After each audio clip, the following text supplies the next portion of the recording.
Appreciate y'all chilling and politicking and paying attention because it's real vital. You heard me? Trench Talk TV. So that's what it's gonna sound like. It ain't gonna sound like nothing sugarcoat. It ain't gonna sound like what you want to hear. It's gonna be Trench Talk. All right, and you said you graduated from McKinley High School. Yes, sir. How was school for you? Shit, Pretty popular, regular. I say regular, but everybody seen it in me. I say that shit. I ain't gonna say regular. I had a baby. Shout out to my oldest daughter, Ty. Yeah, I had a baby in high school, 11th grade. I had a car in high school, 11th grade. So I wasn't regular. It wasn't number like 2 or 3 people with cars in high school. 4 people with cars in high school. Black anyway. So it wasn't regular. When I pulled up to school, I had just took my daughter to daycare. Then pull up to school. I got a car seat in the back of my very disabled. Pulling up to school, so it wasn't regular. So it was more on that level, and still graduated. Growing up, half your life was being between South Baton Rouge and Easy Town. Them pretty prevalent known areas in the city. Ever ran across at that time your Boosies, Kevin Gates, Nusses, anything like that? Shit, I ran across all of those people, like you know. That young, growing up though? Yeah, high school, you know. Boo, he right down just, you know, we in the south, west side, you know, we go to McKinley together, we shoot ball together, we everything. Boo, that my dog. We, you know, we done dug in these streets. We in these streets. Shout out to Lil Kevin, you know, we shot dice on G Street. We, you know, we May night. You know, come on, man. We did all that. Same, you know, with Gates. You know, with Gates in the streets, in that south, in that pop. You know, episodes, real episodes. Buku episodes on all this shit, to be honest. Yeah, even in that town, when I got older, listening in that town, even doing the madness, you know what I'm saying? It was. And I was about to ask, growing up with around all these guys, knowing all these guys, what did that do as far as your you growing up being an adolescent? What did that do as far as your motivation or inspiration, as far as what you want to do in life? Basically, like those times, shit, ain't nobody knew what they wanted to do in life. So this kind of before, like seeing them and like, oh damn, I want to do my. I was in high school rapping, so like I've been in the streets. I've been, you know, like with the music. I've been rapping. I've been doing what I wanted to do, entertainment. Like I've been doing that before I seen anybody else become or do anything else. So I've been had music in me. Where did inspiration come from? Shit, CeeLo, rappers and shit I seen on TV. Tupac, West Coast rappers and shit. Like back then, you would listen to West Coast rapper, East Coast rapper, you know, Snoop. Like I love music, so I always, you know. So and then I had a homeboy. He was like, man, I make beats, man. Come fuck with him with music. Then that's how the art of the music became. That was like in 10th grade high school.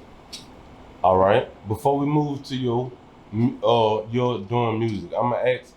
Also, growing up in Baton Rouge, you a lot of people wasn't able to see Boosie coming up and down the street and these charges, this, that, and the third, or your Kevin Gates with your May nights, or what was the temperament out here for the people who not from here? What that was like? Man, them dudes some gangsta ass niggas, man. Like these dudes live like we live. If you came up in that era, you had to be a gangster. Like nothing like this where you can just thug on the internet and be at home. Nah, none of that. You know, I saw Boo and that Monte Carlo, you know, on choppers and shit like that. I seen, you know, the trans. I seen Gates, you know, pulling up, you know, Maserati, you know, in the hood. I seen this Porsche at the Club Empire. You know, this like I seen before, and then I'm seeing. I saw them people grow. In other words, I seen everybody grow. I've been here. I'm in the roots, so I seen everybody. Cause I might be a year older than them dudes, a couple years older than Gates. So I done seen a lot. Like I seen all their journey, and shout out, it was amazing. So you know, It's reachable. To all the people in the city, it's reachable. There you go, right there. Oh, man.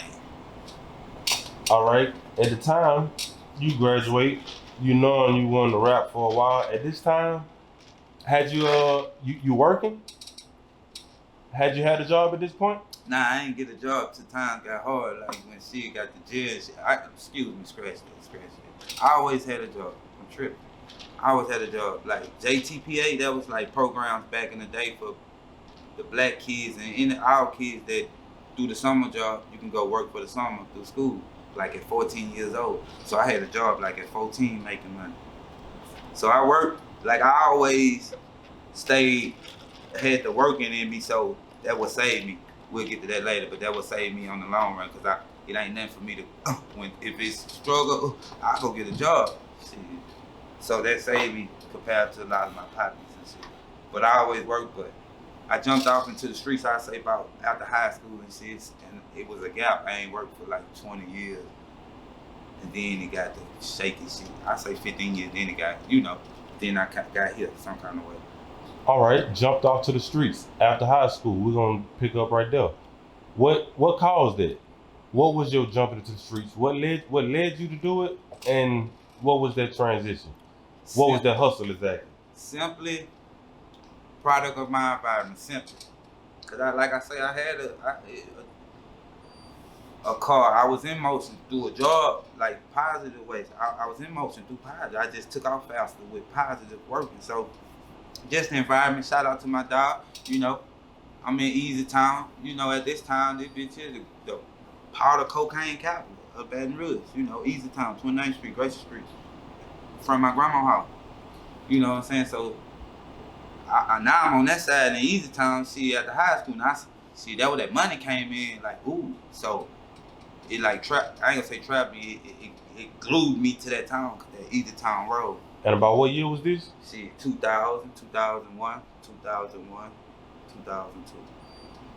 All right, jumping off into the streets, doing that, hustling. I guess I would assume it wasn't too long before you start having run-ins with law enforcement. Jail. Yeah. Basically, I was on some simple shit, like I say, favor ain't fair, like you say, favor ain't fair. I was on some simple shit, like tickets and shit. I ain't go to court. I always get caught with weed. That was my biggest problem, get caught with blunts and shit like that, with weed. So, buku cocaine. Never got caught with no cocaine. Ever. Made it through that. All right, you hustling.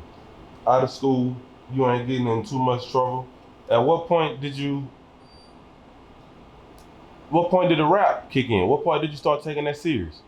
Fresh out of high school with my dog, put that cocaine in our life, like as in, look here, woo. Oh, so that's what you hustling for at the time? Yeah, no, that's what I thought. It was shout out to my dog. Man, it was more like, man, we got the cocaine, woo.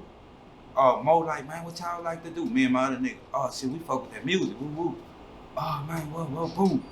Look, I take this dope, and look, we can go buy a studio, we can go do this, and do this. So that's how it got hand in hand. So now I'm trapping for my career on some shit, but we turned. We got our own club, Mob Life Records, man. Everybody know about the city, know.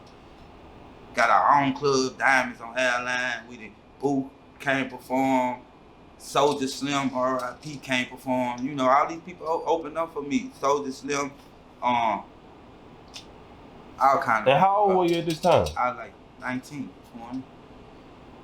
How was that transition? How that newfound love was for you?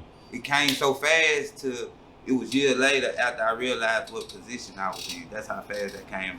You see what I'm saying? That shit came so fast, I ain't know. So I ain't even know I had transition because it was just normal. Fresh out of high school, I'm ballin' in the streets. Fame was already in the streets. Sickest drop in the streets, yelling white. Act like, so, it was like, I was here, so boom. And it came through the streets, so I'm gonna fast forward. It was like, once all the stuff did got to happen in jail for other stuff, street stuff, shootouts, almost dying, woo, going to jail for a gun charge. So now I'm caught up. It's 2012 now. Hold on, you just took us. You just took us from 2000. You just took us from 19, 20 Right. years old. You took us. You took us too fast. Got to fast forward. Nah, run it back. That transition for you said it happened fast. How did how was your peers, your friends and family, treating you? I guess at this time, was it more of you hear a lot of stories about people getting success or it seeming to be that they have success and you have family members go to sticking their hand out thinking you got more than you want. Did you have that going on at that time? Nah, all my family, like we close knit. My inside immediate family, we don't do no hating on each other, nothing like that. Like unintentionally or nothing. It's just like shit, mind you, I was doing all this in front of my mama house, man. So mom, she was against it always. Move all that traffic, stop selling that dough, woo, oh, all right, now give me $40 for some beer. So when you started to rap, I know they was in full support of that. Yeah, but I was doing this all at once. Across the street, I had my studio. The house, where my studio was, it was a trap house. So it was kind of fine line, like, you know, it never was a clear, good picture to now. It wasn't no good picture to her. She always was against it, because all she seen was the traffic, the drugs, the crime, the possibility of me being dead or in jail. So she ain't seen no shit. She ain't seen nothing in that shit. None of that shit. Right, all right. At that time. You 20 years old, you got Newfound Motion, you got Soulja Slim and these other guys opening up for you. You bubbling off your hustle, you got a few dollars in your pocket. What's next? Shit, he love go to jail. That's my dog with the work. He love go to jail. He go to the feds. He sold us, I guess like a 9 to the police, to a nigga in the police. So he go to the fed. Everything on hold with the street shit. Like, you know, I'm still trapping, still making a way. Shout out to I ain't gonna say no name, but shout out to him. Yeah, kept the motion going while was gone in the feds, and then I just got to tapping in the streets and shit. Sound like that, at that point that he go to jail, that put a financial strain on your rap career. Yeah, I ain't even gonna say that because I wasn't really even spending no money on no rap career. You know what I'm saying? I just was making songs. That's what I say. We never even put a CD out, and we had a club. We had all this. You wasn't taking it serious. You was cool. I wasn't a boss. I wasn't. See, I'm just all I want to do was rap. Right. I ain't had a business mind frame of. No, I ain't had it. All I want to do is rap. So I was just rapping all this. I'm turned in the streets. I got drug money. I'm in the streets. I'm famous in the streets. I'm straight. I'm retarded. At 20, that's all I want to do is rap. So I got blinded. I got confused. I got swindled towards the streets rather than the music. Gotcha. You see what I'm saying? Because now that I look back, like I say, once the smoke clear, I look back, man, we didn't even put a CD out. Right. So how serious were we with the music?